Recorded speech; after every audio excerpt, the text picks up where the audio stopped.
Everyone to the Hindu news analysis for 11th of June 2021. So in today's news analysis, editorial analysis, we are going to talk about an important editorial from the Indian Express which talks about the fiscal policy and fiscal deficit management in particular.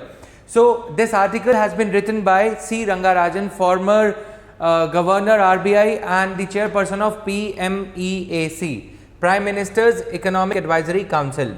Shall we start now? This article we would have to read a bit. After reading this editorial, we may not be able to have any particular question, but you would get to understand a lot of typical economics concepts, right? The writers say that according to NSO provisional estimates for 2021, annual contraction in the real GDP turned out to be 7.3%. Annual contraction compared to the previous year 2019-20, there was a contraction. So this is a fact to be noted for your prelims also. Okay, there was a growth contraction in the previous year, an improvement over the earlier estimate of 8% contraction. Now a real GDP growth of 7.8% would be required in 2021-2022 to reach back to 2019-20 GDP levels. These are calculations, complex calculations. Now, real GDP क्या होता है? Real GDP means nominal GDP minus inflation. Real GDP means nominal GDP minus inflation.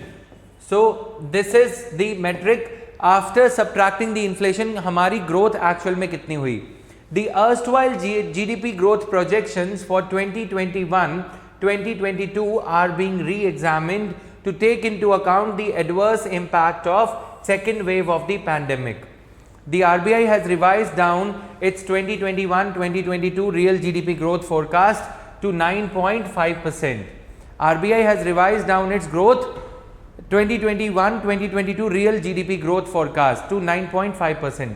Some other recent estimates ICRA indicate the feasibility of 9% growth. Writer ये कह रहा है कि 9% growth भी हो सकती है अगर सही से इकोनॉमी को मैनेज किया जाए. वी कंसिडर, अच्छा मैं यहाँ पे एक चीज और बताना चाहूंगा that this 9% GDP 9.5% GDP growth rate is on a denominator of previous years growth. समझ में आया? पिछले साल -7.3% जो ग्रोथ हुई है उसके ऊपर 9% ग्रोथ हो सकती है. ऐसा नहीं है कि हम बहुत $2 ट्रिलियन के ऊपर ग्रो कर रहे हैं, नहीं. $2.2 ट्रिलियन पिछले से पिछले साल 2018-19 में हमारा जीडीपी था अगर, ठीक है, जस्ट एन एग्जांपल. पिछले साल वो जीडीपी $2.2 ट्रिलियन से कम होके लेस होके माइनस हो गया है 7.8%. You got it now? So अब जो ग्रोथ बची है मान लो 2.10 समथिंग 2.1 ट्रिलियन डॉलर्स, उस पे अब हम 9% ग्रो करेंगे. क्लियर? पिछले साल ग्रोथ कम हुई है तो अब लोअर बेस के ऊपर यानी कि 2.1 ट्रिलियन डॉलर का 9% हम ग्रो करने की बात कर रहे हैं. इसको क्या बोला जाता है इकोनॉमिक्स में? What we call it as low base effect. Clear? This is called as low base effect. Clear to everyone? This is the first concept that we are understanding. We consider that with suitable policy interventions. Writer ये कह रहे हैं कि अगर suitable policy interventions ली जाएं तो 9% real GDP growth may still be feasible if the lockdowns wind up by end July. Clear? It is also important to consider nominal GDP growth for 2021-2022. Nominal GDP growth क्यों चाहिए 2021 का? Since that nominal growth rate would be a critical determinant of fiscal prospects. In the light of supply side and cost push pressures. पिछले दिनों हमने देखा कि China में purchasing producing managers index जो है या फिर प्रोड्यूसर लेवल पे जो इन्फ्लेशन है वो इंक्रीज हो रहा है, ठीक है. In the light of the supply side and cost push pressures, the RBI has projected CPI inflation at 5.1%. Given the recent trends, RBI ने क्या क्या है? Consumer price inflation, consumer price index के अनुसार जो inflation है वो 5.1% हो सकता है. Given the recent trends in CPI and implicit price deflator based inflation rates. The latter may somewhat lower at say 4%. Inflation जो है कम हो सकती है. Implicit price deflator, this is economics, crude economics, fundamental economics जिसे हम बोलते हैं. ठीक है, तो ये कुछ ज़्यादा टेक्निकल हो जाएगा इस क्लास में समझना, because this is an editorial class. I would suggest कि बेसिक्स अपने थोड़े से थॉरो करना. Still I in the running way I try to explain this. Okay, low base effect समझ में आ गया. तो इम्प्लिसिट प्राइस डिफ्लेटर क्या होता है इसको हम समझेंगे. जिन लोगों को नहीं क्लियर हो रहा प्राइस डिफ्लेटर क्या होता है, my economics course we have reduced the fee quite drastically. You can consider joining that also. ठीक है, बाकी I'll try to explain as much as possible. The nominal GDP growth may be projected at 13.4%. That is 1 percentage point lower than the center's budget assumption of 14.4%. अब यहाँ पे देखो, अगर GDP growth rate nominal 14.4% है, उसमें से हम inflation को माइनस कर देंगे, then we will get real GDP. Nominal GDP, inflation अगर हम उसमें से माइनस कर देते हैं, जीडीपी को डिफ्लेट कर देते हैं. जो हमने पीछे डिफ्लेटर समझा, the meaning of deflator is this only that GDP is inflated because of the reason that inflation is implicit in it, inflation is included in it. Now we are trying to reduce the GDP by subtracting for inflation rate. हम इस साल भारत सरकार, RBI या बाकी की rating agencies जो हैं वो ये अनुमान लगा रही हैं, वो ये एनालाइज करके ये एस्टिमेट लगा रही हैं कि इस बार की इन्फ्लेशन इतनी होगी और जीडीपी नॉमिनल रेट पे इतना होगा. क्लियर, 14.4%. अब India's controller general of accounts data for the centres fiscal aggregates, centre के जो फिस्कल आंकड़े हैं, it indicates a gross tax revenue of rupees 20.2 lakh crore. ठीक है, net tax revenue of rupees 14.2 lakh crore for 2020-2021. तो टैक्स रेवेन्यू कितना है, नेट टैक्स रेवेन्यू कितना है. ग्रॉस टैक्स रेवेन्यू और नेट टैक्स रेवेन्यू में क्या डिफरेंस आता है. The schemes that we come across, जैसे कि remission of duties. You remember what is the meaning of remission of duties scheme? Then we talk about the administrative expenses for tax collection. वो जो पैसा हमारा निकल जाता है. ठीक है, हमने टैक्स कलेक्ट करा 100 रुपए, लेकिन टैक्स कलेक्ट करा 200 रुपए. ठीक है, 20 लाख को मैं 200 ले रहा हूं, लेकिन उसमें से 6 रुपए टैक्स कलेक्ट करने में चले गए, या सरकार जो बाद में इनपुट टैक्स क्रेडिट देती है जीएसटी पे, रिमिशन ऑफ ड्यूटीज देती है, प्रोडक्शन लिंक्ड इंसेंटिव स्कीम देती है, वो सारे जो टैक्स रिफंड हो जाते हैं, उसके चलते 14,20,000 करोड़ रुपए, 14,20,000 crore rupees would be the net tax revenue of the government. So what are we exactly doing? What we are exactly doing is, we first analyze the conditions. We try to analyze the condition that what is going to be growth rate, what is going to be the growth rate of economy. Okay, growth rate के basis पे, on the basis of growth rate we can find out how much is going to be the GDP. India का GDP कितना होगा. On the basis of GDP we get to know the national income. Now out of this nominal GDP, out of this national income we reduce, nominal national income में से we reduce inflation, we get net tax, we get net income of India, net national income, net GDP. Okay, real GDP as we call it. After doing this calculation we get the real growth rate of India. अब इसके basis पे हम ये लगाते हैं कि average tax buoyancy, tax buoyancy means कि अगर जीडीपी इंक्रीज होता है तो टैक्स कलेक्शन भी इंक्रीज होगा.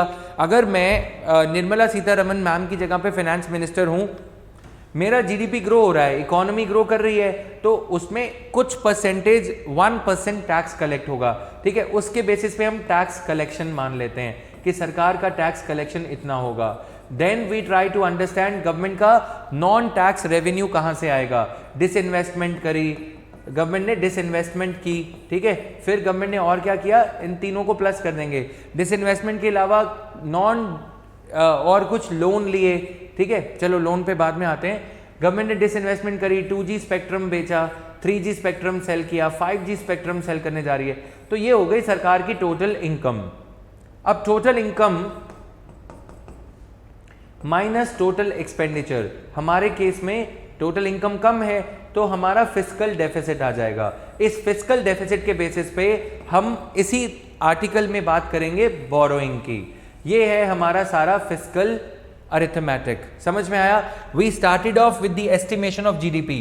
Correct estimation of GDP becomes very important in this slide. अगर जीडीपी की एस्टिमेशन करेक्ट होगी तो ही सारा कुछ करेक्ट होगा, नहीं तो फिर ये सारा कुछ ऐसे ही गड़बड़ होते रहेगा, ठीक है? पिछले 6 महीने 4 महीने पहले मैंने एक एडिटोरियल एनालाइज किया था, फिस्कल ब्रिंकमैनशिप। ब्रिंकमैनशिप होता है कि जो ब्रिंकमैन होता है वो रेस में ये नापता है कि किसने रेस पहले, कितने मीटर की रेस है, कितने सेंटीमीटर एक्स्ट्रा हैं, यानी कि टू दी पॉइंट उसको नापना। जितना अच्छे से आपका ये डेटा होगा उतना आपकी कैलकुलेशन स्ट्रांग होंगी, उतना आरबीआई को इन्फ्लेशन मैनेज करने में अच्छा होगा, पहले से गवर्नमेंट की बोरोइंग कितनी है ये पता होगा, पहले से सरकार के एस्टिमेट्स अच्छे होंगे, तो उसको बोला जाता है फिस्कल ब्रिंकमैनशिप। क्लियर? अब ये सारा कुछ जो हम कैलकुलेशन कर रहे हैं ये अब इन लाइंस में हम समझेंगे। मैंने आपको एक ओवरव्यू दे दिया so that it becomes easier for you to understand things with me. Clear? The Controller General of Accounts data for the center's fiscal aggregates indicates a gross। अब देखो हमने पहले जीडीपी कैलकुलेट किया, उसके बेसिस पे हम ये सोच रहे हैं कि चलो पूरे देश की कमाई इतनी, उसमें से सरकार को टैक्स कितना मिलेगा, उसके बेसिस पे सरकार क्या वेलफेयर स्कीम्स लेके आएगी, उसके बाद हम देखेंगे कि टोटल एक्सपेंडिचर कितना है, टोटल इनकम कितनी है, वो हमें फिस्कल डेफिसिट बताएगा। फिर फिस्कल डेफिसिट के बाद हम देखेंगे बोरोइंग कितनी होगी, बोरोइंग क्या करनी चाहिए या नहीं करनी चाहिए, फिर हम उस पर डिस्कशन करेंगे, ठीक है? The likely growth in gross tax revenue for the ongoing fiscal year 2021-2022 may be derived by applying a buoyancy of 0.9। Okay, buoyancy क्या होता है? Tax buoyancy is an indicator to measure the efficiency and responsiveness of revenue mobilization in response to growth in the GDP और national income। ठीक है, कितना कितना national income increase हो रही है, उसमें से टैक्स कलेक्शन कितना इंक्रीज हो रहा है। जीडीपी इंक्रीज होता है तो नेचुरली टैक्स भी इंक्रीज होगा, जीडीपी डिक्रीज होता है तो टैक्स भी डिक्रीज होता है। कुछ कुछ कंट्रीज में जैसे जैसे इनकम इंक्रीज होती जाती है टैक्स कलेक्शन डिक्रीज होता जाता है। अगर टैक्स बोयेंसी पुअर है इसका मतलब सरकार टैक्स अच्छे से कलेक्ट नहीं कर पा रही, ठीक है? तो tax is said to be buoyant if the tax revenue increases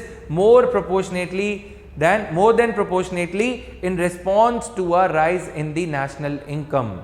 clear है? नाउ अब हम ये कह रहे हैं कि likely growth in gross tax revenue may be derived by applying a buoyancy of 0.9%, क्योंकि लास्ट 5 सालों में जो टैक्स बोयेंसी देखी गई है वो 1.2% की देखी गई है, 1.2 की, यानी कि अगर जीडीपी 100 रुपये बढ़ता है तो हमारे टैक्सेस का कलेक्शन जो है 1 रुपये 20 पैसे बढ़ जाता है, 1.2। क्लियर? तो 1.20 कुछ इस तरह से 120 रुपीज बढ़ जाएंगे, हर 1000 रुपये के लिए 12 रुपये एक्स्ट्रा हो जाएंगे, ये कह सकते हो, ठीक है? This gives a tax revenue growth of 12%, translating that to projected gross and net tax revenues for 2021-2022 would mean ₹22,70,000 crore रुपए सरकार को टैक्स कलेक्ट होगा और नेट टैक्स रेवेन्यू होगा 15,80,000। जबकि सरकार ने जो एस्टिमेशन करी है वो सरकार ने कंजर्वेटिव एस्टिमेट लिया है। गवर्नमेंट ये मान के चल रही है कि टैक्स रेवेन्यू कलेक्शन कम होगा, लेकिन राइटर उसको प्रूव करने के लिए ये कह रहे हैं कि पिछले सालों में टैक्स बोयेंसी काफी ज्यादा देखी गई है, ठीक है? फिर भी राइटर ने भी कंजर्वेटिज्म एक्सरसाइज किया है यहाँ पे। He is also being cautious of the fact that we are passing through a recession। तो उन्होंने पिछले 5 सालों की एवरेज की टैक्स बोयेंसी से भी कम नंबर लिया है, 0.9। अब उसको लगा दिया इंडिया के जीडीपी पे। अब इंडिया के जीडीपी पे उसको लगाया तो ये समझ में आता है कि टैक्स कलेक्शन इतना हो सकता है जबकि सरकार ने इतना लगाया है। अगर इतना होगा तो एग्जैक्ट में इतना हो जाएगा। Clear? This implies some additional net tax revenue to the center amounting to ₹0.35 lakh crore rupees, ठीक है? यानी कि 35,000 करोड़ रुपए सरकार के पास एक्स्ट्रा आ जाएंगे।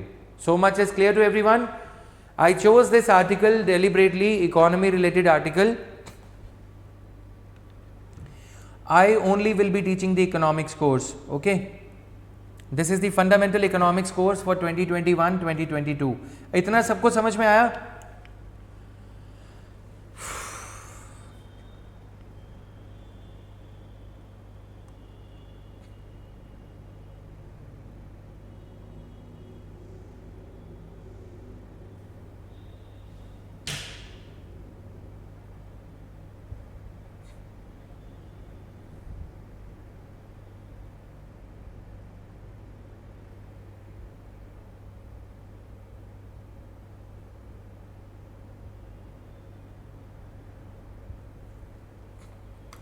क्लियर? ओके, नाउ ठीक है, ये क्लियर हो गया। The main expected shortfall may still be in non-tax revenue. Writer ये कह रहे हैं कि सरकार ने तो टैक्स रेवेन्यू को कम एज्यूम किया है, लेकिन नॉन टैक्स रेवेन्यू कलेक्शन जैसे कि डिसइन्वेस्टमेंट के थ्रू 5G स्पेक्ट्रम सेल या बाकी के जो सरकार के पेनल्टीज फीस वगैरह का जो रेवेन्यू है वो कम हो सकता है। और non debt capital receipts, non debt creating capital receipts कम हो सकती हैं। Given the economic challenges in the wake of second wave of COVID-19, 3 expenditure heads need to be prioritized. 3 expenditure heads को सरकार को प्राथमिकता देनी चाहिए। सरकार के पास पैसे आएंगे 35,000 करोड़ रुपए एक्स्ट्रा, लेकिन सरकार को उसे कैसे खर्चना चाहिए, राइटर ने ये हिदायत भी दी है। First, an increase in the provision for income support measures for the vulnerable rural and urban population. Income support measures, प्रधानमंत्री गरीब कल्याण अन्न योजना इन काइंड बेनिफिट देती है, लेकिन इन कैश बेनिफिट देने की भी जरूरत है। सरकार ने क्या किया अभी रिसेंटली, मिनिमम सपोर्ट प्राइस में इजाफा, मिनिमम सपोर्ट प्राइस इंक्रीज किया है। तो अगर गवर्नमेंट ये करेगी तो सरकार को इसके लिए 1 लाख करोड़ रुपीस एक्स्ट्रा चाहिए होंगे। ठीक है, डन, अभी के लिए देख लेते हैं। ठीक है, राइटर ये भी कह रहे हैं कि एक्सपेंडिचर को अगर रीस्ट्रक्चर किया जाए और फैंसीफुल खर्चे कम कर दिए जाएं, ये वाला खर्चा कर लिया जाए तो ज्यादा अच्छा होगा। Done. Second, in the light of the recent decision the budgeted expenditure on vaccination of rupees 0.35 lakh crore और to be increased, at the very least it needs to be doubled. Clear? Vaccination का खर्चा बढ़ाना चाहिए। समझदारी वाली बात यही है कि तुम क्या करो, पहले गरीब आदमी की जेब में पैसे डालो, वो क्या करेगा, परचेजिंग करेगा। परचेजिंग करेगा तो तुम्हारा टैक्स रेवेन्यू अपने आप कलेक्ट हो जाएगा, टैक्स रेवेन्यू बढ़ जाएगा ना, जीएसटी कलेक्शन बढ़ेगा। पार्ले जी कोई खरीदेगा तो उस पर जीएसटी मिलेगा, ब्रिटानिया, गुड डे, तो सरकार के गुड डे यानी अच्छे दिन आ जाएंगे शायद। Third, additional capital expenditure for select sectors particularly healthcare should also be provided for. Writers are typically suggesting that Keynesian theory should be applied. क्योंकि प्राइवेट सेक्टर तो सामने नहीं आएगा, गवर्नमेंट को खुद खर्चा करने की जरूरत है, लेकिन खर्चा यदि कर रहे हो तो अच्छे कामों पे करो। पहले गरीब आदमी को दो, अमीर आदमी को दो, इनकम प्रोविजनिंग दो, उनको लगे कि हाँ सरकार हमारी मदद कर रही है और हम पैसे खर्च सकते हैं। Clear? Now this may be another 1 lakh crore rupees. तो वैक्सीनेशन पे जो 35,000 करोड़ का खर्चा रखा है उसको और बढ़ाने की जरूरत है और सिलेक्ट सेक्टर्स को और ज्यादा कैपिटल इन्वेस्टमेंट करने के लिए आगे बढ़ाया जाए। Together these additional expenditures would amount to 1,70,000 crore rupees, about 0.8% of the estimated nominal GDP. यानी कि ये जो हमने नॉमिनल जीडीपी कैलकुलेशन करा ना, इसका 0.8%, 1% से भी कम खर्चा अगर आप सही मायने में करोगे तो चीजें अच्छी होने लगेंगी। Thus, we need to plan for a fiscal deficit of about 7.9% of GDP, consisting of a budgeted fiscal deficit of 6.7%. ठीक है, तो then 0.4% to make up for the shortfall in total non-debt receipts. अब writer ये कह रहे हैं कि हमने जो पहले से फिस्कल डेफिसिट का आंकड़ा रखा है, जो डिजिट हम लेके चल रहे हैं, उसमें इंक्रीज को लेके चलो, मान के चलो कि ये होगी। अगर नहीं मान के चलोगे तो तुम्हारे लिए दिक्कत होगी। क्या क्या इंक्रीज हो सकती है, यहां पे देखो। बजटेड फिस्कल डेफिसिट ऑफ 6.7% आपका है ही, वो तो इंक्लूड हो ही गया। जो सरकार ने बजट में लिखा है, सरकार ये कहती है कि बजट के अनुसार इतना होगा, लेकिन इससे ज्यादा होगा। क्यों? क्योंकि 0.4% तो इसलिए हो जाएगा कि शॉर्टफॉल हो सकती है कैपिटल रिसीट्स में। बाकी का 0.8% जो हमने यहां से कैलकुलेट किया। ठीक है, स्टिमुलस मेजर्स जो राइटर्स ने सजेस्ट करे हैं। Clear? Now GST compensation, the centre has announced borrowings of rupees 1,60,000 crore to meet the shortfall in GST compensation cess. अब राइटर ये कह रहे हैं कि हमने इस बोरोइंग को भी अकाउंट किया है। 1,60,000 करोड़ बजट स्पीच में निर्मला सीतारमन मैम ने पहले से अकाउंट करें। This amount is not to be counted as its deficit. ठीक है, although it adds to the borrowing, but ये फिस्कल डेफिसिट थोड़ी है, ये इस साल का मतलब स्यापा नहीं है, ये पिछले 5 साल से चलता आ रहा है। राइट? जो जीएसटी शॉर्टफॉल हुई है वो आप इस पर्टिकुलर ईयर में थोड़ी काउंट करोगे, वो तो पिछले 5 सालों की भी है। तो सरकार को डरना नहीं चाहिए, सरकार ये जो बोरो कर रही है इसको निकाल दो अभी के लिए। Given the higher fiscal deficit, it would need to add to its borrowing program another 2,60,000 crore rupees. Physical deficit ज्यादा होने के मद्देनजर सरकार को 2,60,000 करोड़ और बोरो करने पड़ेंगे, taking the total borrowing including the GST compensation to about 16,30,000 crore from rupees 12,05,000 crore now. अब राइटर ने कहा है कि उन्होंने जो ये फिजिकल एडिशनल स्टिमुलस मेजर्स बताए हैं और द फैक्ट दैट शॉर्टफॉल हो सकती है सरकार की कैपिटल रिसीट्स में, डिसइन्वेस्टमेंट में, 2G 5G स्पेक्ट्रम बेच के जो पैसा मिलेगा उसमें, दोनों चीजों को ध्यान में रखते हुए तीसरा जीएसटी कॉम्पेंसेशन भी देना पड़ेगा 1,60,000 करोड़ का.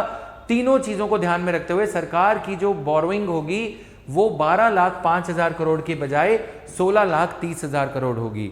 इसको मैं क्या कह रहा था, पहले से प्लान करके चलोगे तो बाद में ये नहीं बोलोगे सॉरी हमारा फिस्कल डेफिसिट इंक्रीज हो गया. ठीक है, पहले से प्लानिंग करोगे तो सेक्टर्स को भी पता होगा, हेल्थ केयर को पता होगा, लोगों को पता होगा कि हाँ हमारी सरकार ज्यादा पैसे खर्च करने जा रही है. तो आपके मेरे जैसे मिडिल क्लास लोग कंजूसी नहीं करेंगे कि जेब में पैसे दबा के बैठ गए, राइट. उनको पहले से पता होगा कि कोई मिनिमम इनकम सपोर्ट स्कीम आ रही है जिससे मैं अपने 2,000 रुपये एक्स्ट्रा एडिबल ऑयल या चाय पत्ती, चीनी, ये सब रोजमर्रा के खर्चे कर सकता हूँ.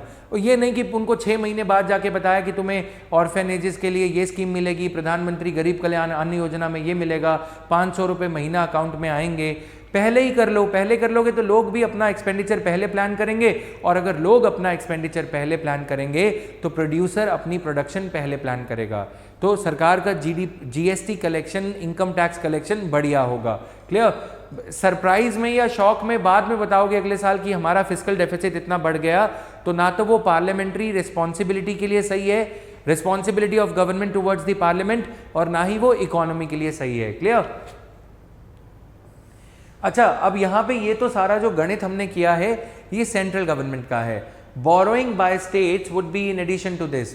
The net result will be an unprecedented borrowing programme by the centre which may require RBI's support. That in fact is happening now. RBI is injecting liquidity into the system through various channels. Banks have sufficient liquidity to subscribe to new debt.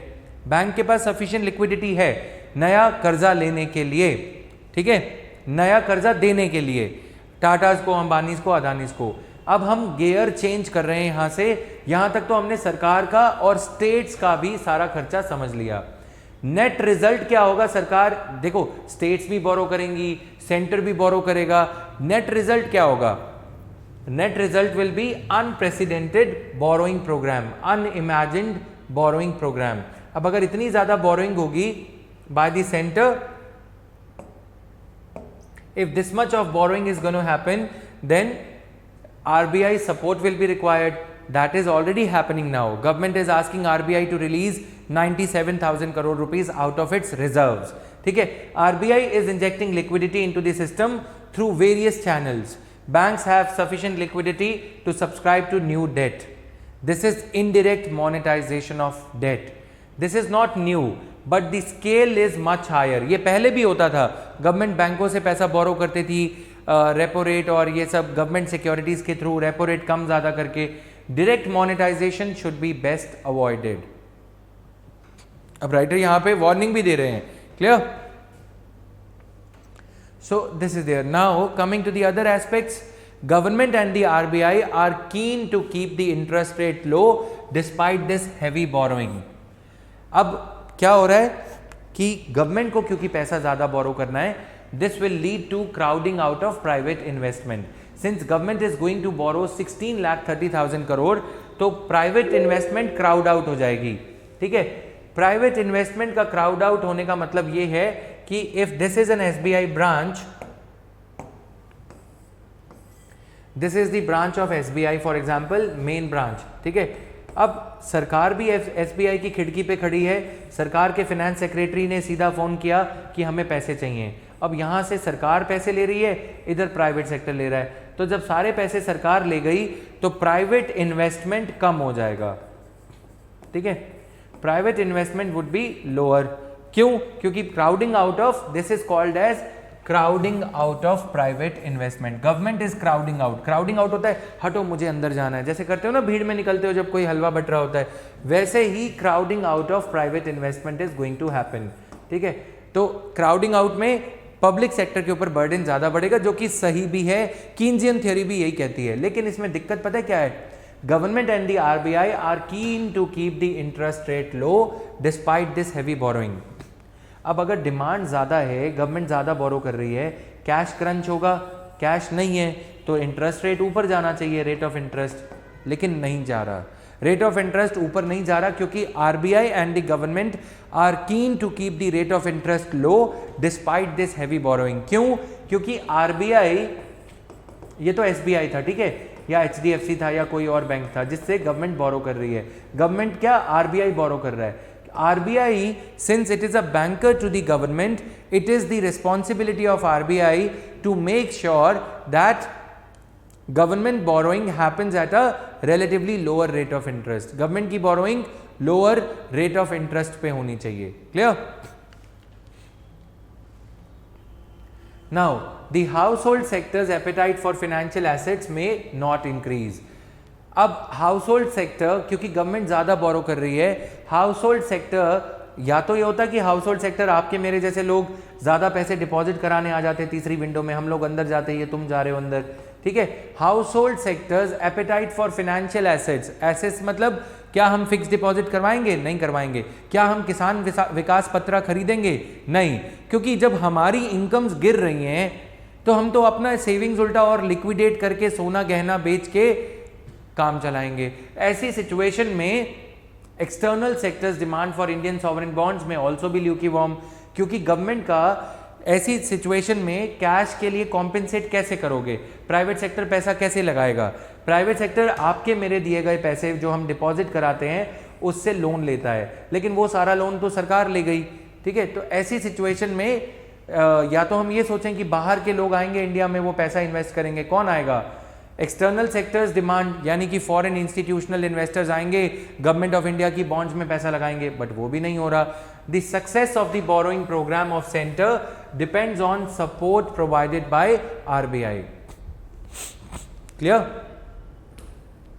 The success of the borrowing programme of the centre depends on the support provided by the RBI. The support need not be direct, it can be indirect as RBI is currently doing. RBI कैसे कर रहा है? RBI is injecting liquidity into the system which is being borrowed by the government also. Government भी तो उसी पैसे को, वो पैसा RBI बैंकों को देता है, फिर बाद में बैंक्स को बोलता है अच्छा चलो मैं गवर्नमेंट सिक्योरिटी बॉन्ड्स लेके आ रहा हूँ, तुम ये खरीद लेना. राइट, ये इनडायरेक्ट वे है. लेटेस्ट मॉनेटरी पॉलिसी स्टेटमेंट ये कहती है growth rate in reserve money is 12.4%. Reserve money मतलब जो पैसा काम नहीं आ रहा, रिजर्व पड़ा है, ठीक है, आरबीआई के पास पड़ा है. So far the injection of liquidity has been benign. Money supply measure 3 M3 जो है उसकी ग्रोथ कम हो रही है 9.9% and credit growth is only 6%. जो हर महीने जो क्रेडिट ग्रोथ हो रही है वो 6% हो रही है. पिछले साल बैंकों ने 10 लाख करोड़ दिए थे, इस बार 10 लाख का 6%, 10,60,000 करोड़, 6,000 करोड़, कुछ इतना ही दिया है. ठीक है, what these numbers show is that money multiplier is low. अब मनी मल्टीप्लायर क्या होता है? Money multiplier means if I give you 100 rupee का note, you go to bank, you deposit that note into the bank. ठीक है, अब तुम घर जाके, मैंने अगर तुम्हें 10,000 रुपए दिए, तुम बैंक में जाके इसको डिपॉजिट कराते हो, तो तुम्हारा नाम है मान लो शिवा. ठीक है, शिवा ने डिपॉजिट कराया, शिवा घर जाके सो गया. अब दूसरी तरफ आई पार्वती, पार्वती इसको लेके चली गई. अब यहां पे क्या हुआ? पार्वती के पास भी 10,000 रुपए हैं और शिवा के पास भी 10,000 रुपए हैं. शिवा घर जाके सो रहा है, मेरे पैसे बैंक में पड़े हैं, लेकिन पार्वती ले गई. अब पार्वती जब लेके गई, पार्वती ने क्या किया? राशन स्टोर से, बिग बाजार से कुछ खरीदा. अब बिग बाजार ने अपने अकाउंट में डिपॉजिट करा दिया पैसा, बिग बाजार के अकाउंट में भी एंट्री हो गई. तो इस तरह से मनी मल्टीप्लाई होती चली जाती है. लेकिन अगर पहले से ही रिजर्व मनी इतनी ज्यादा हो रही हो कि रिजर्व मनी मतलब वो मनी जो पैसे को पैसा खींचता है, मल्टीप्लाई करता है, वो नहीं हो रहा. ठीक है, M3 ये बताता है these are measures of money supply. M1, M2, M3 जितना ज्यादा ये होता है, इसका मतलब ये है जितना ज्यादा M1, M2, M3 होता है, उसका मतलब ये होता है कि पैसा बहुत जल्दी से बढ़ेगा. क्लियर? दिस में बी एट्रीब्यूटेड टू 2 रीजंस। अब राइटर ने रीजन भी बताए हैं, क्या रीजंस हैं कि मनी मल्टीप्लायर लो है, low credit expansion and larger leakage in the form of currency, potential for money supply growth is large.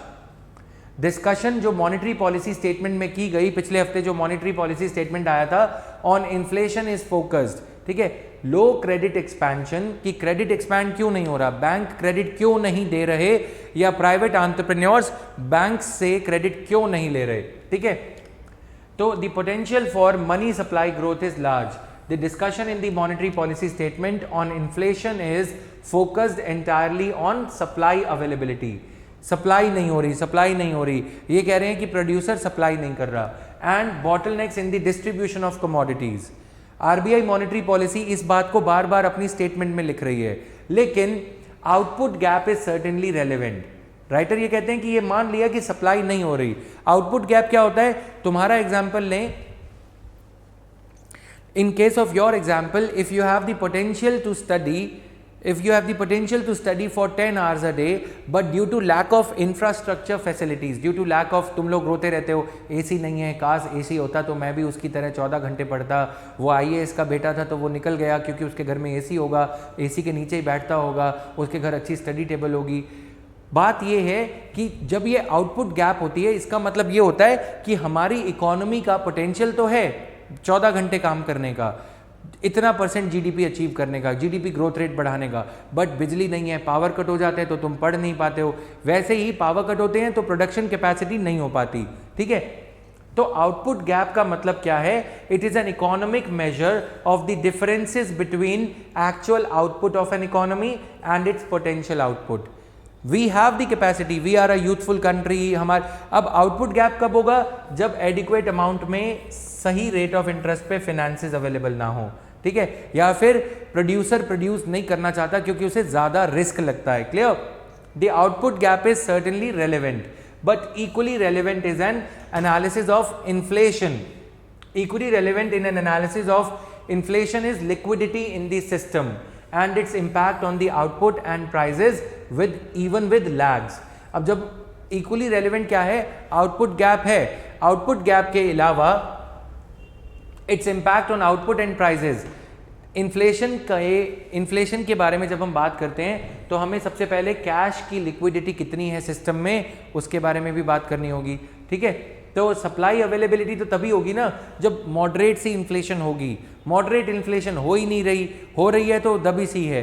क्यों? मॉडरेट इन्फ्लेशन से क्या फ़ायदा होता है, अगर मैं एक प्रोड्यूसर हूँ, हर बार अगर मेरा प्रोडक्ट 2000 रुपये का ही बिकेगा तो क्या मेरे लिए कोई इंसेंटिव है, मैं चाहूँगा कि वो अगले साल 2200 रुपये का बिके, ठीक है। तो inflation and its impact on output and prices with the lags. Injection of liquidity, आप कितनी लिक्विडिटी आरबीआई इंजेक्ट करेगा, कितना पैसा मार्केट में उतारेगा, इसके ऊपर भी एक लिमिट है। Even as we emphasize on the expansion in the government spending, it is necessary to keep in mind the implication that liquidity expansion will have. It is equally important to keep in mind the implications that liquidity expansion will have for inflation। आगे आने वाले time में अगर RBI जो liquidity डालते जा रहा है, ये लो कैश, रेट ऑफ इंटरेस्ट कम पे, लो कैश लो जिसको चाहिए, है ना।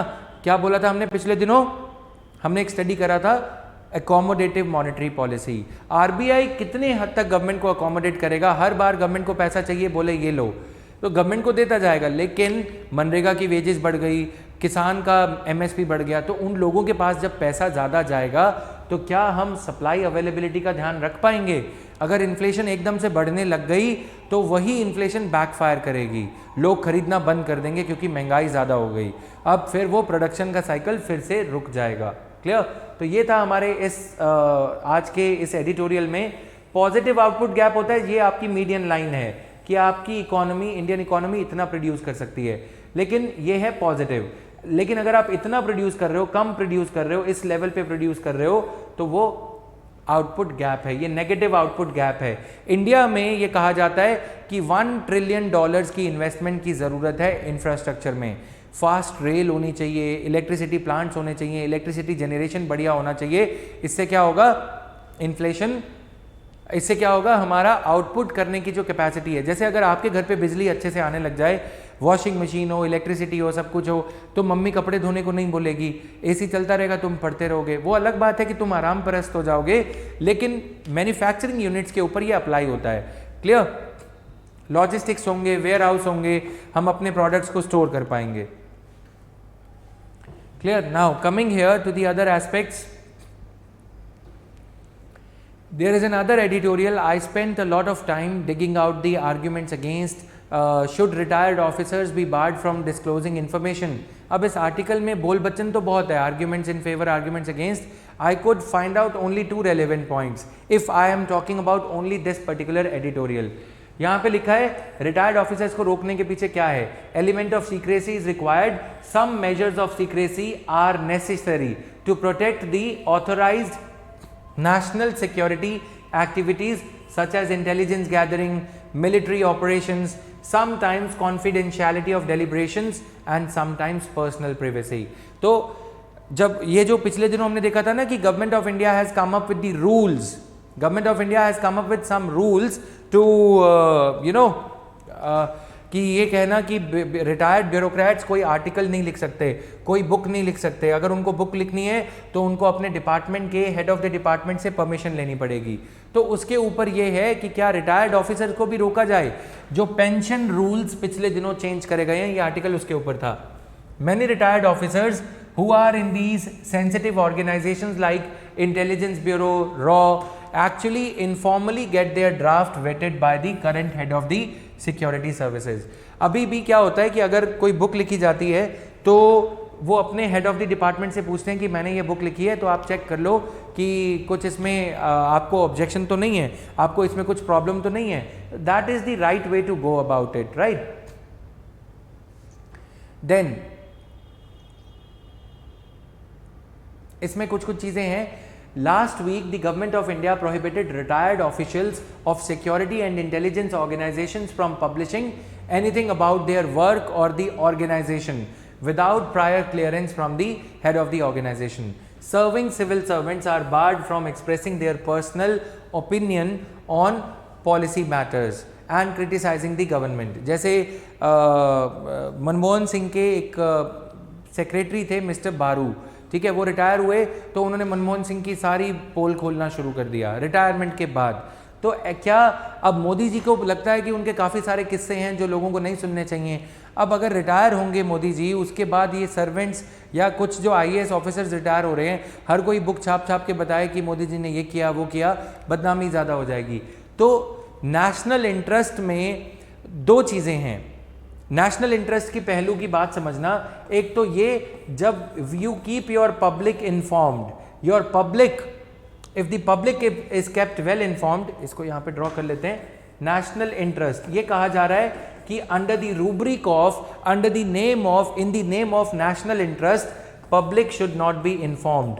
ठीक है, पब्लिक इन्फॉर्म करोगे या फिर ऑफिशियल सीक्रेट्स हैं, पब्लिक को इन्फॉर्म करना, इन्फॉर्म्ड रखना भी जरूरी है, और दूसरी तरफ ऑफिशियल सीक्रेसी एक्ट के अंडर कुछ चीजें रोक के रखना भी जरूरी है। The point that where to draw this silver line, where to meet these 2 things. अब अगर हम पब्लिक के साथ इंफॉर्मेशन शेयर करना बंद कर दें कि सरकारी ऑर्गेनाइजेशंस में होता क्या है, वो भी लॉन्ग टर्म में नेशनल इंटरेस्ट की फेवर में नहीं है ना। और अगर हम पूरा सारा कुछ खोल के रख दें कि ये लो जी हमारी सरकार तो खुली किताब है, हम चाइना के खिलाफ क्या कर रहे थे, बांग्लादेश में हम क्या कर रहे थे जब पाकिस्तान लिबरेशन वॉर ये सब चल रहा था, वो भी गलत है। ठीक है, तो इसीलिए क्या किया जाता है, डी क्लासिफिकेशन का एक टूल यूज किया जाता है। डी क्लासिफिकेशन मतलब in USA for example the information is declassified after 30 years। 30 years is too long a period. ठीक है, कि नेशनल आर्काइव्स में उन्हें भेज दिया जाता है कि जिन्हें देखना है वो जाके देख लें। ये कुछ इस तरह के सिस्टम्स किए जाते हैं। लेकिन हमारी कंट्री में क्या है कि डॉक्टर BR अम्बेडकर की इंफॉर्मेशन है, सुभाष चंद्र बोस की इंफॉर्मेशन है, वो भी रिवील होती है तो उस पर कॉन्ट्रोवर्सी हो जाती है। ठीक है, the issues involved in this government dictate, whether it is all the information on which there is not yet much clarity.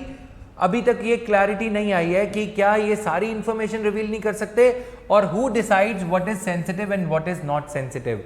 तो गवर्नमेंट ने तो रूल्स में ये लिख दिया कि सेंसिटिव इंफॉर्मेशन नहीं रिवील कर सकते, but what is the nature of, what is the definition of sensitive information is still not clear.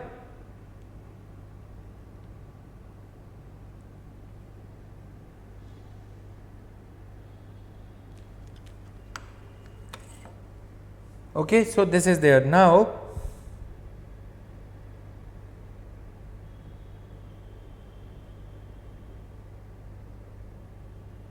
Just 1 minute.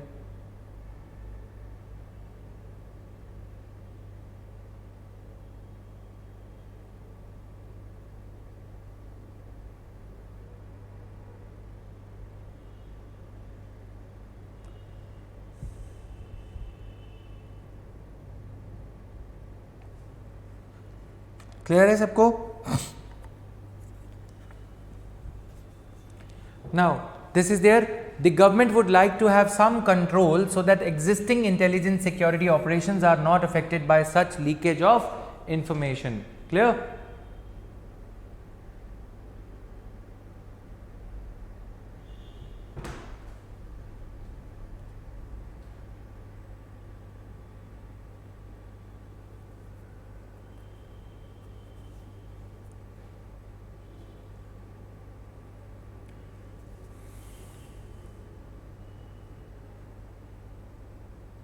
Just 1 minute, guys.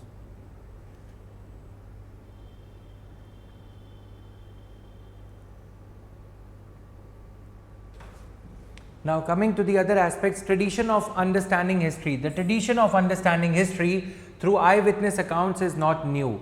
That tradition, अब यहाँ पे क्या है कि हम लोग हिस्ट्री में क्या हुआ था, बांग्लादेश वॉर में क्या हुआ था, LTTE वॉर में क्या हुआ था, ये हम अपनी हिस्ट्री से ही समझते हैं. आई विटनेस अकाउंट्स जो उस टाइम के होम सेक्रेटरी थे या जो यूनियन होम सेक्रेटरी थे जब बाबरी मस्जिद को गिराया गया, तो कहीं ना कहीं दोनों चीज़ों की ज़रूरत है, right.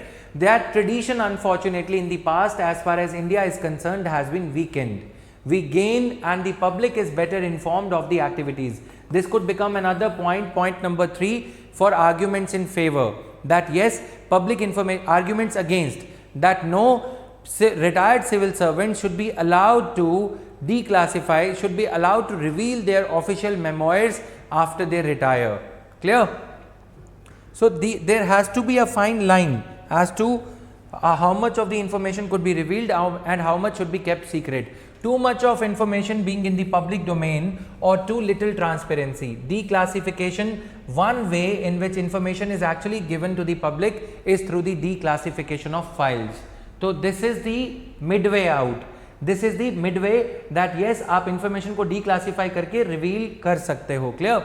Now, way of verifying independently what security agencies put out as information. Way of verifying independently. What problems are encountered in formalizing the rules? Reconciling these divergent interests of national security and the right of the public to know is an ongoing challenge. Reconciling these two is an ever-going challenge, right? So this is there. Defining the boundaries of official secrecy. A stable security policy is always hard to achieve, since the boundaries of official secrecy cannot be clearly articulated, and the national security issues keep evolving, sometimes dramatically. Now, declassification is an important tool in raising public awareness after a specified period. भाई तुम period ले लो, अगर तो कोई ongoing intelligence operation है या ongoing CBI inquiry है या ongoing कोई subjudice केस है या ongoing कोई ट्रीटी है जो अभी इन नेगोशिएशन है विद एनी कंट्री, है ना, उसकी डिटेल्स आप नहीं दे सकते. लेकिन अगर यूएन में इंडिया कभी बहुत मुश्किल से जीता था तो इंडिया ने कैसे सपोर्ट ली, कैसे कंट्रीज़ के प्रेसिडेंट्स को हमारे प्रेसिडेंट ने या प्राइम मिनिस्टर ने रीच आउट किया, वो सारी डिटेल्स पब्लिक डोमेन में आनी चाहिए, right. In India's case there are two issues. We also over classify certain informations. Classified files मतलब वो रिवील नहीं करी जा सकती, which perhaps need not have been classified at all. For example, 5 years ago or maybe less than that, we contested many elections in the UN and one was very tough election. Clear? Coming to the issue of democracies, now we need to understand that we don't want an explosion of deep throats. Deep throats क्या होते हैं? जब एकदम से बातें निकल के आती हैं ना. If we block all the avenues of information or gradually reduce them, you will have to resort to deep throat kind of activities, which is not good for. Deep throat होता है कि कुछ लोग जो एकदम वोकल हो जाते हैं, है ना, बातें एकदम निकल के आने लगती हैं, वो चीज़ें ना करी जाएं. All right. That is what is needed here. Done. Now, operational calculations during the 1971 war. Every time Pakistan said India was interfering in Pakistan, ये काम का नहीं है, ठीक है. ये एग्जाम्पल दिया इन्होंने. Declassification is an area where everybody plays safe. अब जो ब्यूरोक्रेट होते हैं, जो होम मिनिस्ट्री में सेक्रेटरी हैं, वो भी सेफ प्ले करते हैं. उनको पता होगा कि 50% ये जो डेटा है, जो फाइल्स हैं, इनको डीक्लासीफाई करके पब्लिक डोमेन में रिवील किया जा सकता है, लेकिन वो अपनी साख बचा के चलते हैं. They don't want to take risk कि मिनिस्टर को कोई बात निकल के आ गई जो मिनिस्टर को बुरी लगी, तो मिनिस्टर ये बोलेंगे कि आपने इसे डीक्लासीफाई क्यों किया. क्लियर. तो ये सारी अंडरस्टैंडिंग के लिए ये ज़रूरी था कुछ कुछ आर्टिकल्स के कॉन्टेक्स्ट, बट इसमें कोई कॉन्क्रीट पॉइंट्स जैसी चीज़ नहीं है. Right. So it will be best for all of us if these are classified from time to time, because these circumstances keep evolving. अच्छा, अब यहाँ पे ऐसा भी नहीं है नेशनल सिक्योरिटी की आपने डिफाइन कर दिया कि हाँ ये ठीक है, ये रिवील नहीं करोगे, ये गलत है, ये रिवील करोगे. मतलब समझ में आया. यूएसए में जैसे विकी लीक्स हुआ, विकी लीक्स के पीछे जूलियन असांजे थे. उन्होंने इतनी सारी बातें जो कि 30-30 साल पुरानी हैं, उन्होंने 10-10 साल पुरानी हैं, उन्होंने इतनी सारी बातें रिवील कर दी कि गलत हो गया, कंट्री के इंटरेस्ट के लिए गलत हो गया, कंट्री के डिप्लोमेटिक रिलेशंस खराब होने लगे. तो दोनों चीज़ें यहाँ पे आने लगती हैं. Clear. Now whether in India और elsewhere, so these things are there.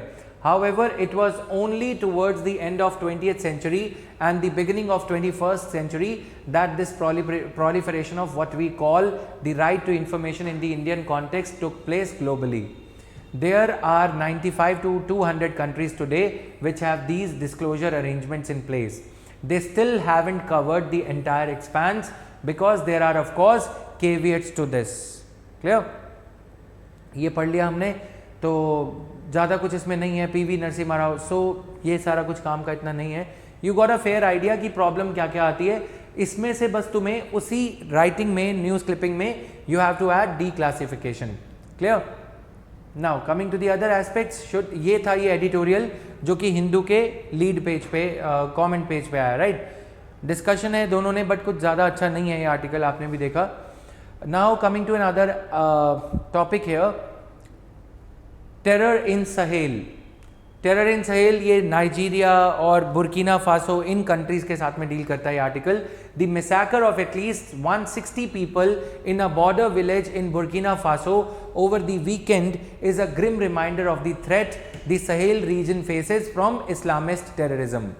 Nobody has claimed responsibility, but Burkinabe authorities have named Islamic State in Greater Sahara, which has carried out hundreds of terror strikes. ठीक है, हम इसको समझ रहे हैं. क्यों समझ रहे हैं? क्योंकि हमारे क्वेश्चन पेपर में these type of questions are asked. Africa was chopped into states artificially created by accident of European competition. Europe अपने कंपटीशन में था, ब्रिटेन, इटली, है ना, जो इंपीरियल पावर्स थी. तो ब्रिटेन को, अफ्रीका को टुकड़ों में बांट दिया गया, छोटी छोटी कंट्रीज, लिबिया, ट्यूनीशिया, ये सब. ठीक है.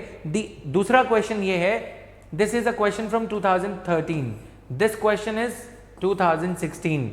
The anti-colonial struggle in West Africa were led by the new elite of Western educated Africans. Clear?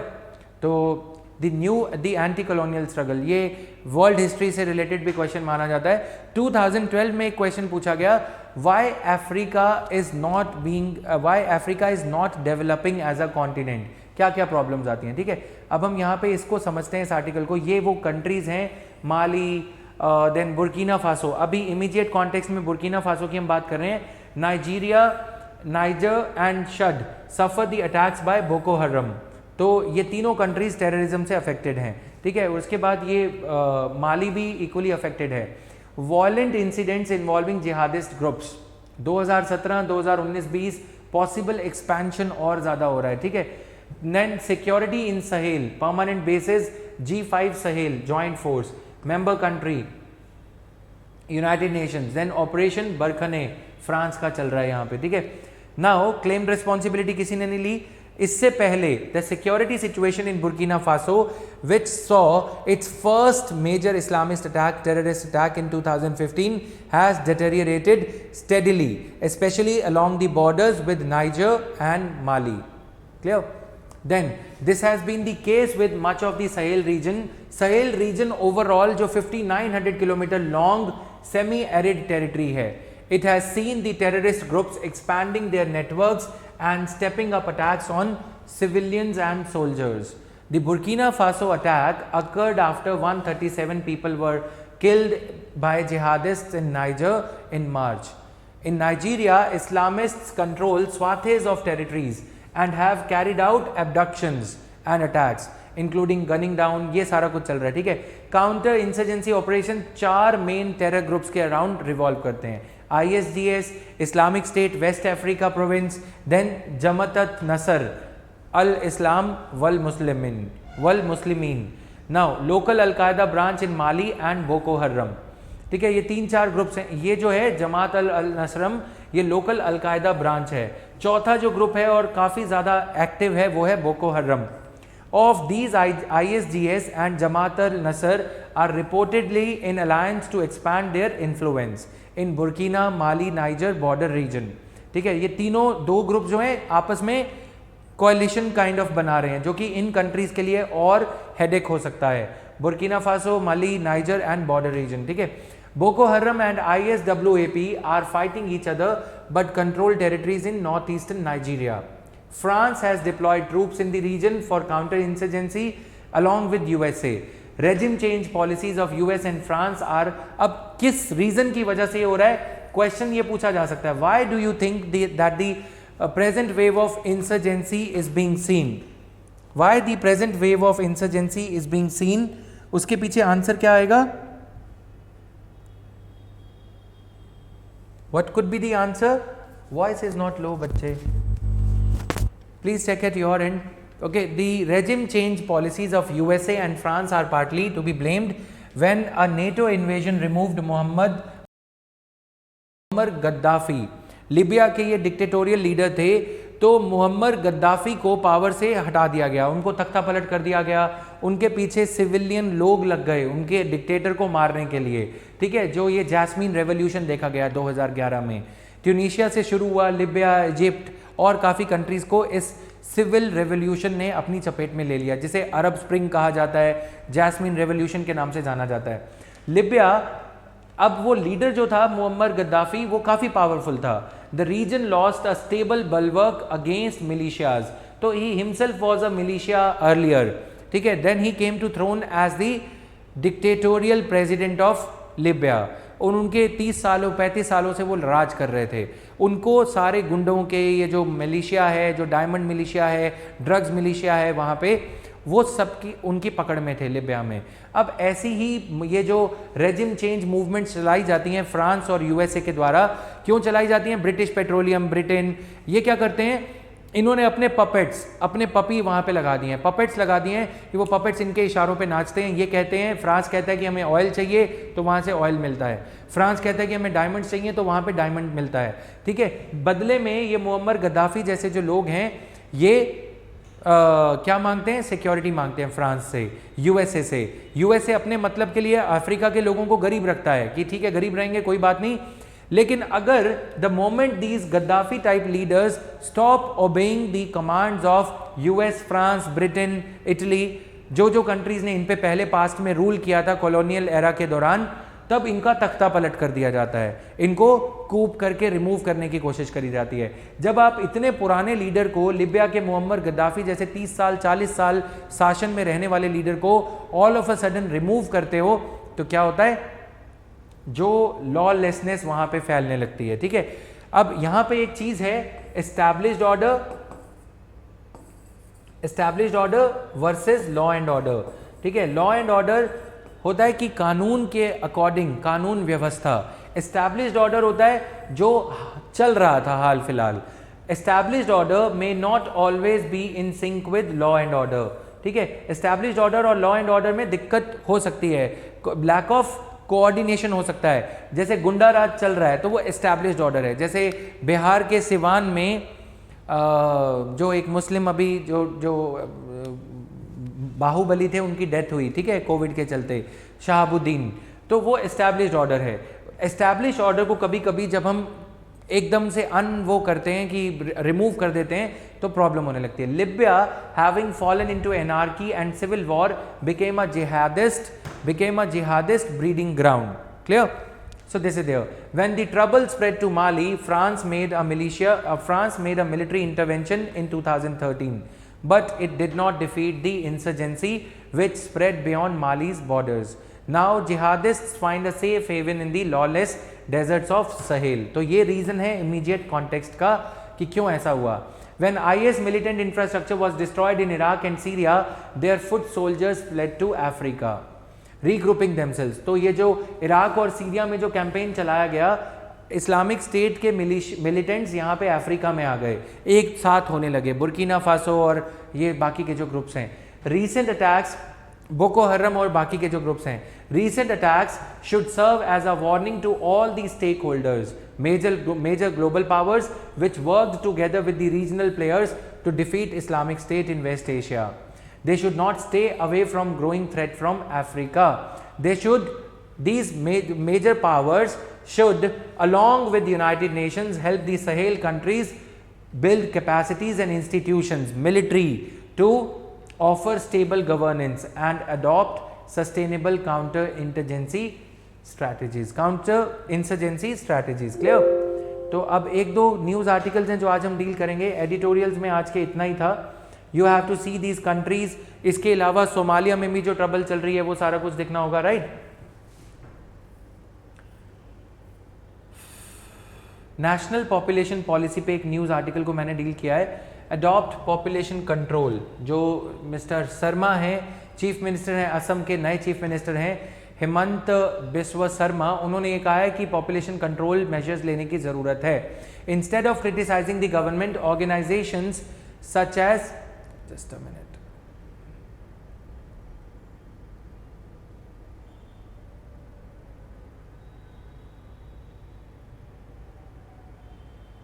Assam Chief Minister has advised the minority community to adopt decent population control measures to reduce poverty and pressure on land.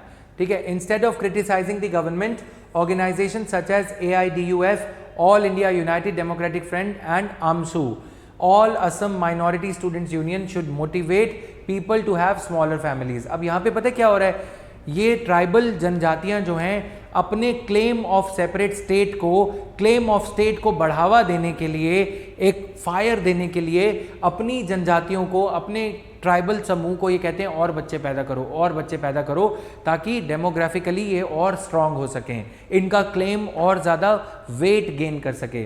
Keeping the population in check could go a long way in easing the pressure on land. State government would work towards educating the women of the community to tackle the issue of family planning effectively.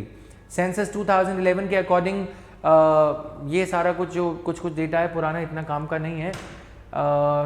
Coming here, population and associated issues, need for population stabilization क्या है?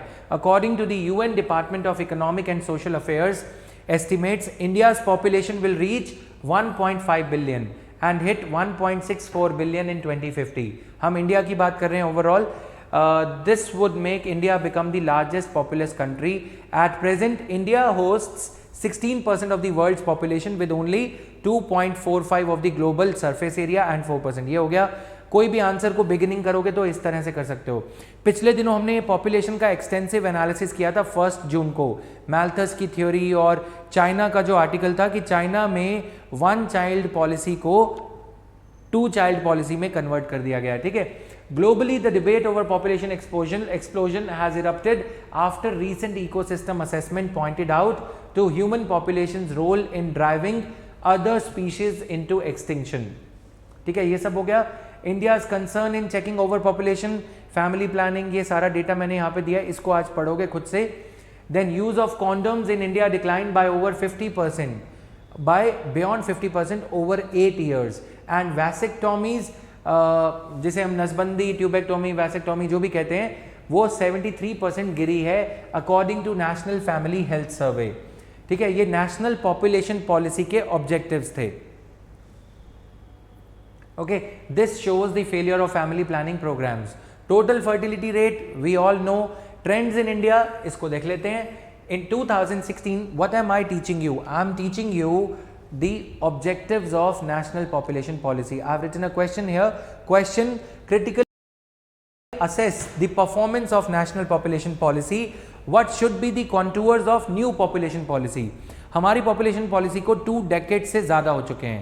Now a country which is growing every, अब जैसे हम बात कर रहे हैं तो इंडिया में 1 मिनट में 4 बच्चे पैदा हो चुके होंगे, राइट? तो ऐसी कंट्री में is it right that we are not periodically reviewing our national population policy?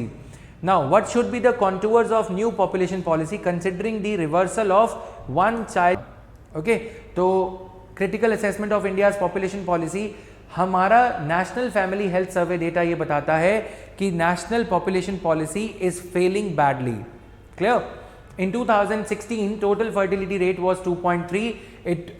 It was declined in the last decade. Poorest states like Bihar, we have studied this data earlier. So today I am giving you a new question. The fodder material is here. High youth unemployment.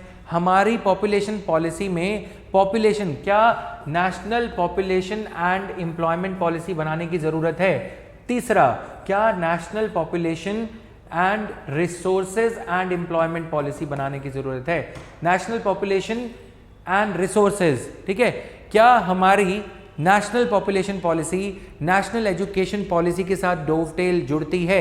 समझ में आया कि otherwise demographic dividend जिसे हम कहते हैं, having the youngest, having the population between 18 to 60 years, having the highest proportion of our population, having the largest proportion of our population between 18 to 60 years, वो demographic disaster ना बने तो हमें skilling पे, स्किल इंडिया मिशन और national education policy, vocational education, इन सब पे फोकस करना होगा। National population policy 2000 envisaged achieving a stable population for India.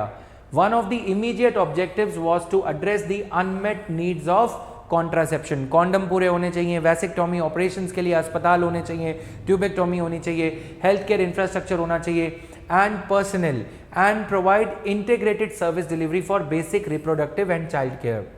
तो it affirm the commitment to achieve replacement level of 2.1। Clear? Then national population policy का ये objective था। You have to memorise this for prelims also. Then coming here critical assessment, अब यहाँ से critical analysis शुरू हो जाता है। NPP has a narrow perspective, gives much importance to contraception and sterilisation. Basic prerequisite of meaningfully controlling population includes poverty alleviation, otherwise the sex becomes the only kind of entertainment for the poor people. ठीक है? Then they give birth to more and more children, more and more babies, because every child will become an earning hand tomorrow. So this is there. We have insufficient infrastructure owing to lack of trained staff, lack of adequate aptitude among the staff, and limited use or misuse of the equipment for population control resulted in failure of the policy.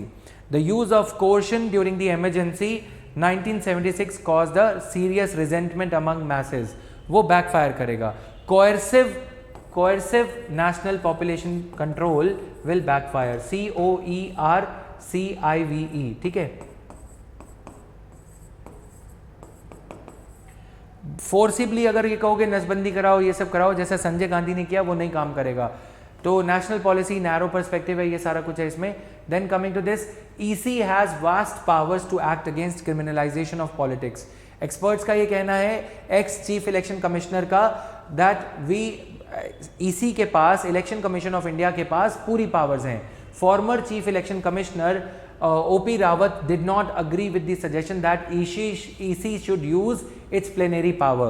अब इसमें debate क्या हो रहा है कि election commission of India क्या criminalisation of politics को रोकने के लिए suo motu on its own article 324 के अंडर कोई एक्शंस ले सकता है। The scope of powers of CEC under Article 24, under Article 324 has always been debatable, has always been a bone of contention. कोई कहता है, मद्रास हाई कोर्ट ने कहा कि इलेक्शन कमीशन ऑफ इंडिया को free and fair elections ensure कराने के लिए किसी परमिशन की जरूरत नहीं है. Citing the Supreme Court, the Election Commission had no locus standi to enter the political processes per se. बात ये हो रही है कि क्या पॉलिटिकल पार्टीज जब कैंडिडेट्स, क्रिमिनल कैंडिडेट्स को चूज करती हैं, the EC should issue, whether the election commission should issue show cause notices to parties if it finds the reasons they give for selecting a candidate with criminal antecedents or not. ठीक है, इस पे farmer chief election commissioner का कहना है कि ये political arena है. ओपी रावत कहते हैं कि ये पॉलिटिकल स्पेस है. But what if the political process is feeding into institutions of governance?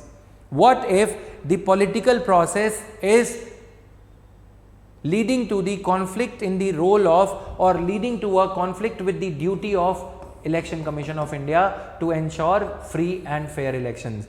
Political parties are not regulated, but if political parties, despite the repetitive reminders, guidelines by the Supreme Court, they are choosing criminal candidates, should the Election Commission of India not use the full mandate of Article 324, which casts a constitutional duty on Election Commission of India to ensure free and fair elections? ठीक है, investigation and trial of cases should be expedited and there should be an effort to disseminate information to the voters. एक school of thought ये कहता है कि election commission को aggressively काम करना चाहिए.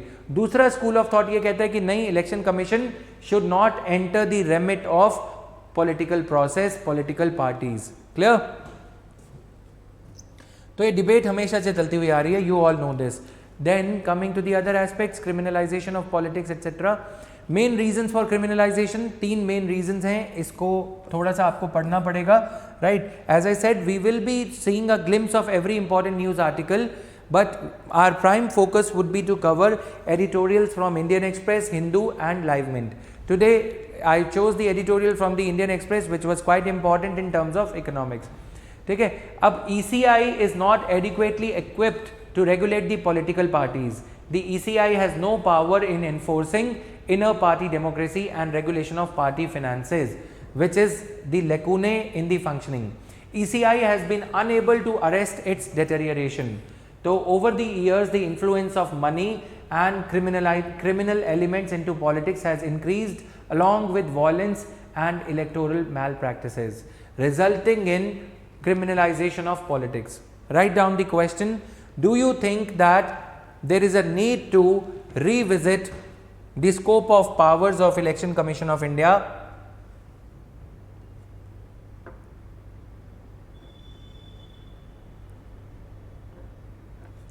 Do you think that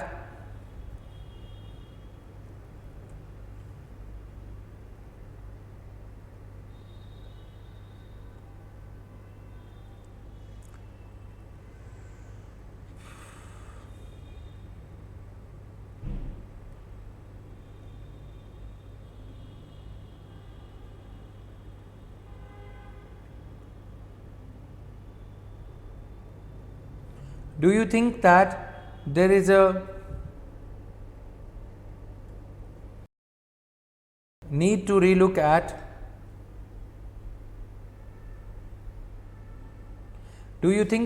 a need to relook at the scope of powers of Election Commission of India under Article 324? Do you think that there is a need to relook at the scope of powers of Election Commission of India under Article 324? Clear? These are the articles that you should be reading as your homework today. So this was all in today's daily news and editorial analysis. Main focus we will be having on the editorials. That will give me more time to conclude the issues in a proper manner. All right guys. So many of you have been mailing me to reduce the length of the news editorial analysis. Okay, so we will be focusing more on the editorials because that will help you clear the concepts and news articles I may resume in the coming days on the YouTube itself. Clear? 45 minutes का news analysis रहेगा. Editorials में speciality कुछ और हम add करते चले जाएंगे. Okay, today this is happening. Is the streaming proper now? Okay guys, I'm leaving you a bit early with more time. Do write the answers. Are your questions being corrected? Are your answers being evaluated now? Many of you have started writing the answers. That's a good thing. We are quite happy about that.